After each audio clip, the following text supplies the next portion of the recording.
Please दादा, नाश्ता पण तयारच झालाय, लगेच आणते. वृंदा, मला 1 कप चहा आण ना. आणि पंढरी जाऊन त्या शर्मिष्ठाला बोलव जा. प्रसाद, आणि आज कुठलीही घाई चालणार नाहीये तुझी. आज नाश्ता करूनच जायचं. हे बघ वृंदा, एकतर तू आधीच करून ठेवत जा किंवा असा आग्रह तरी करू नकोस. खाणं हे ध्येय नाहीये माझं आयुष्यातलं. ठीक आहे, 1 मिनिट आणतेच.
सुवर्णताई, चहा आणू का?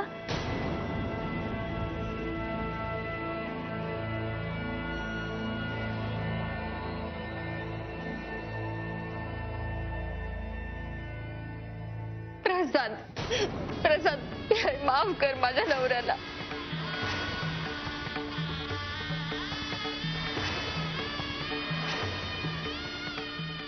प्लीज त्यांना एक संधी दे. माझा नवरा परत असं नाही करणार. प्लीज.